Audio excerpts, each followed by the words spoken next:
Okay. So yeah, I was explaining about this controller, like what is in the controller. Now we know like we have the different functionality like get all users, get get user by ID, then delete user, then delete all user.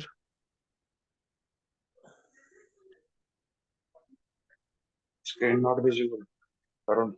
Okay, okay, one second. Let me reshare. Yeah.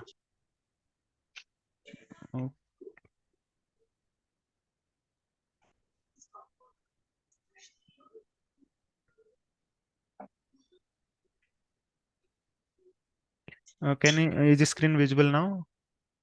I have shared. Yes. Yeah. So what I was doing, just I was writing that like what all six functionality we are implementing. So like for get there are two operations, all users and user by ID. For delete we have two operations. User by Then we have for adding the get user user I. and user to all users. Yeah, this one. Which one you are asking? No, no, no. Always. Okay. Add user, and then we have the get delete, and other is the update user. So basically to write this, we are writing this in the Java format, but we have to write in the format of the endpoint. So there is certain syntax which we need to follow. If we are getting the data, then for getting the data, we have to write at the rate get mapping in our controller above the method name. Get mapping will become then our method for get call. Method for get call. So this is for get mapping. If like we are inserting the data in the table, so for that purpose we are having the post mapping method for adding call. Then if we are updating the data, so for update there are like we need to write the put mapping method for update. And if we are deleting the data, so we have to write like delete mapping. So basically, while writing the endpoint into the controller, before writing the endpoint or URL, endpoint is URL only. So before writing the endpoint or URL, we have to make sure like which kind of request we want to make that is related to getting the data, posting the data, updating data, or deleting data. So once we are sure like our URL is for this purpose, then inside that mapping will write that syntax like value equal to value means what is the name of that endpoint. So here I have created like getting the all users. I have created get all users. So I need to write this is the basically syntax part for that. Like for get mapping I'll write. So same way I will write the different mapping. Like here I will use the add user. So basically, I'm telling the syntax here to how to write the endpoint. So similarly, we'll write for the value equal to update user. And then next thing is value equal to delete user. So yeah, so this is the way of writing the different endpoints. Once we decide like what is our functionality on the basis of endpoint, then first will be on method above the method name. Method first we have to create for that, and then above the method name we have to write this endpoint. So it will tell like this method is calling for this endpoint, this functionality. This method get call is calling for get all user. Add call is calling for the add user. So add call is here the method name. Let me come back to the file. If I will come here, yeah, I will maximize this. So here what we see, like if you will see this part, this is the Java method. Up to here, this is a Java code. I mean, all are the Java code only, but this I will say like this is a Java method. And on that, we are putting one extra line for the URL. Similarly, this is the also the Java method. We are putting one extra line for the URL. So Now, what should be the relationship between our method name and URL? Here I'm like my URL is get user. So method name will be also get user to be easy. I mean to be understand that. So method naming convention also we need to follow. Like whatever the name of the URL is, similar name we should give so that in future if we are coming to understand, so it will be easy for us. Sometimes what happen like people URL is add user but his method name is save user, so both meaning is same, so at least on the meaning level it should be same or it should be the like same thing. So here this will also work fine, like add user is my endpoint and save user is my method name, so that is the syncing up. So basically this way I have total created six method. I have total created the six this delete mapping, get mapping, post mapping, so respectively I have given. Now we are like we should be clear with the this mapping part and method name part. And now second thing is like how we are writing this method. So that also we have to understand like in controller how we are writing the methods. So first I will tell the example of anyone. First I will yeah first you can see this example. This example if you see. So in notepad. First example I'm telling the simple one like this one. So here we are writing the endpoint as slash hello.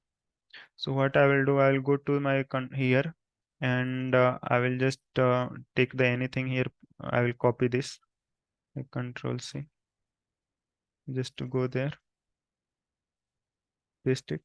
I'll do the hello, like hello. So if I do this, yeah. So you can see like just I took the hello and hello output is coming as hello finance. From where it is coming? It is coming from our code only. Like inside this code, what it is get mapping, right? So in get mapping I'm writing slash hello is for printing the hello finance. So if you see this part, like this is the java code. In java code method name is public, it should be publicly accessible, like, and then its return type is string. This return type is string means it is returning the string output. Hello finance is a string, so that's why we are taking the string, and then method name is print hello. So here it is simple, like we have to just print the hello message, hello finance message. So it is just simple to take here the string as return type. So this is a simple string format. Now in our case like whatever we are writing, we have to return the what field on the basis of class, like whatever the user class is there. So our output should come as this format, basically like class format. So if I go to the get all users, our output should come in the format of the class that user, like user id, first name, last name. So that for that purpose, instead of taking the string, instead of taking this string, we have to take the name of that class, like user class. So that's why if you see this second one, this is now for the get user. This get user is the my endpoint. So similar to the hello, here it is hello, here the get user it is there. So this line is clear. Now coming to this return type, like if you if you understand this part, then I can explain these things also. So in this we are having the return type as string, but here we are having the return type as this response entity user. Okay, so this we have to understand. Now there was a string because here I have to print the simple message. Now I have to print the whole class. Whole class in the sense like this all four value together. User ID, first name, last name. So this is all fields of the one class. So to take the all fields, I have to give the name of that class, users. Now why we are taking the response entity? Because this response entity is telling like this is the response for this get user. Response means there are two operations here. One is like when we are clicking on send, so something is coming as output. So whatever the output is coming, that is a response. And If I go to the add user to show, yeah, so here, see here. So I'll just change the name like test user. And then, so whatever, like while creating the data we are passing, while creating the data we are passing as in body, so that will be our request. This is our request body in the sense like I want one row, new row created, add user I'm calling. So it means I want to create a new row. So for creating the new row, this should be my field. Age should be 18, last name should be Singh, first name should be test user. So if I click on send button, so this is the request part basically. So to create the record, this is the request, and after clicking on this, whatever will come in below, this is my response. So this is the request and this is the response. Request means for creating the we need some data. So that is the request, and whatever the output is coming, that is the response. This this one also, this URL part also is the request only, because if I go to the get by ID, suppose I'm going to the get user by ID. Okay. And here I have to give the user ID before hitting this, before clicking on this, I have to write the user ID. So that is the request only. So this is the request, and whatever after clicking on this output will come, this output in the some error is coming, but whatever this output is coming at bottom, this is the response. Here also, if you'll see, so request response, it is clear now, right? Like request means sending the data, you are giving some data, and response means what output will come after that endpoint. So let me come back to the here. After clicking on this get user, what should be the response? For the response part, we are writing response entity, and that entity name is user. So why we are taking the response entity? Because mainly we have defined in the entity package. In the entity package, we have created one user class. So in entity, we are having the user class. So that's why we are writing here the users. So response entity is users. Its meaning is like our output, get user output will come in the format of response entity for the user class. So this was the main reason. Here our output was coming in the string hello finance, and here the output will come in the response entity and for the user class, all the fields of the user class. So this was the return type difference. Then second thing is this annotation. So here like I have to not pass anything as a request body, but in this case get user, this is the basically get user by ID functionality. First one, this one is the get user by ID. So get user by ID means you have to provide the ID and also you have to provide the get user. So if I go here, this get user by ID, so first I will call the get all user to get the ID. I call this, I will copy this one, first one 953, and then I will go for the single one get user by ID. So here if I paste that ID, yeah. So here if you see, this is the response coming. For the response, we have already written here the response entity section. Let me minimize this. Hmm. So for this response part, this below part, this part we have already written here the response entity return type. Now this one part we have already written. Now second thing is like here if you see in print hello, we are not passing anything, but here we are passing something like request param int user ID. So why we are using the request param as int user ID? Because we want the data for that user ID on the basis of user ID. So to get the data on the on the basis of user ID, here in URL I am writing the user ID equal to 953. So from where it is coming, how code will understand this part, this user ID equal to 953 part. The code will understand from here only. Like in argument, this is the argument section for my method. In this int user ID is there. So int user ID means for my data type is int, 953 is int, and it is the user ID. Field name is user ID. So to send the code level, to send this ID 953 on the code level, 953 is my ID.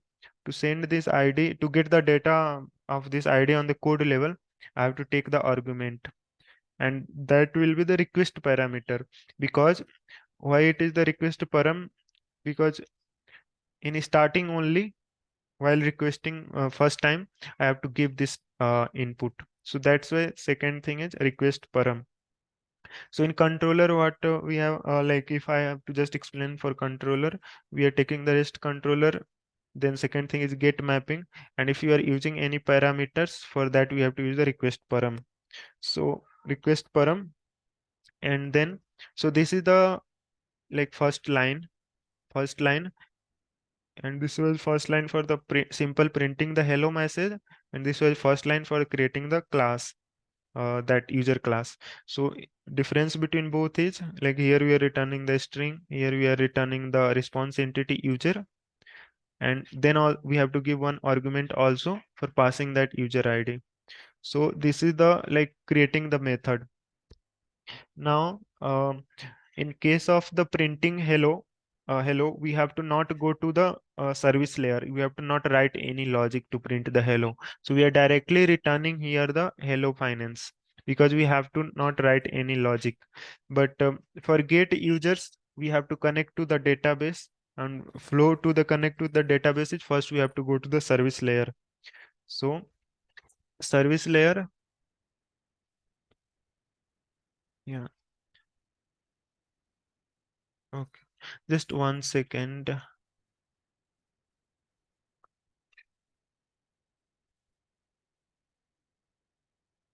I'm coming back in 2 minutes actually. I need to.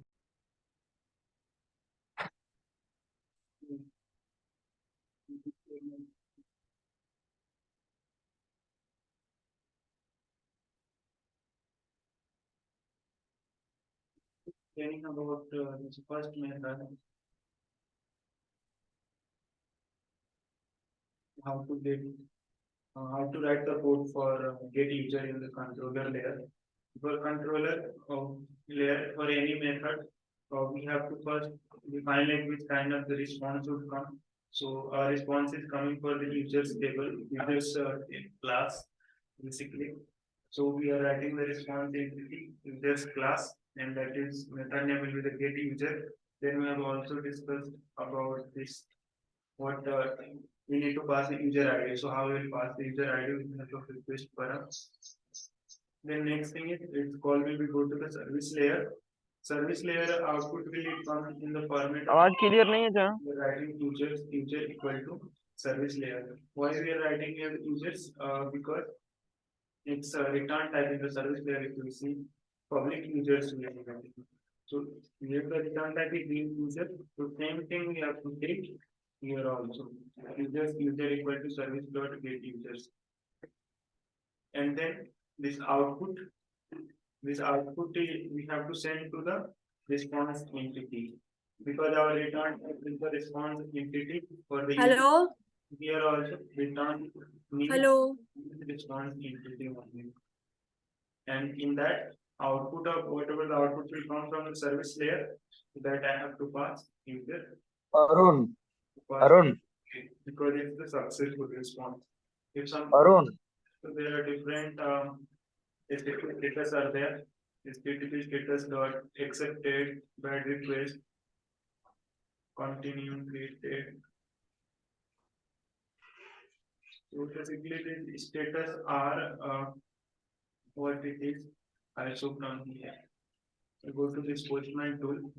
Here you will see the response status is printing. Status means like when we are making the request, if it is executed successfully, then it will come as 200. Okay. Yes. I mean, you read the and Arun, voice not clear. okay. Uh, am I audible now clearly? Uh, I mean, yeah. okay. Okay. I think some issue is there with microphone. I'm not audible. Okay. So I'll explain again. Yeah. So up to here, like I have explained this return type response entity users. Now we are making the service call. So service call, service call also same method like service call in the service, I will go to the service layer. Here also we are using the get user only, and its return type is users. So users class basically it will be returning. So first I will explain the controller, like what controller is doing. So controller is calling to the service layer. We'll see the code of the service layer later, but whatever the suppose some output is coming from the service layer, that output will be the all data basically. So once like service layer after connecting with the database, further it gets all the data. So when the data comes, we have to return that data to the here. This data output data we have to return, right? So that output data how it is coming, that I am explaining. So that output data is coming once like we are storing service layer data to this user variable, users user, and then we are sending this users to the next line. In next line like response entity. So in response entity, two things we have to do. One thing is like we have to give this output table data basically, this output. Along with this output, we are also printing its status. Like suppose I am hitting the database, and if that is not found, so in that case status should be different. If the data is found, though in that case status should be different. So if data is found, so it should be 200, okay. If data is not found, then it should be something like 401 or 402. I mean different codes are there for the different type of response. So if data not found basically should come here. So 200 will not come, data not found should come. So we'll see the code further for this return type. But in our case, just we have to return remember like two things we are returning mainly. One is like this response, and other is its status. So from controller, again, what we are doing, I will just brief it. In controller, we are writing the mapping that is for the URL. Second thing is we are writing like which kind of response should come. And third is after getting the response, we have to write the status also, status code also. So in controller section, controller functionality, if I have to write like what all things we have to do in a controller, first thing is at the rest controller on the class level. Second thing is at the rate mapping, get mapping, post mapping, or delete mapping.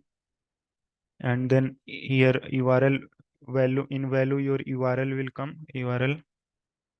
And third thing will be like response entity, not at the rate, but return type will be, return type of our method will be response entity.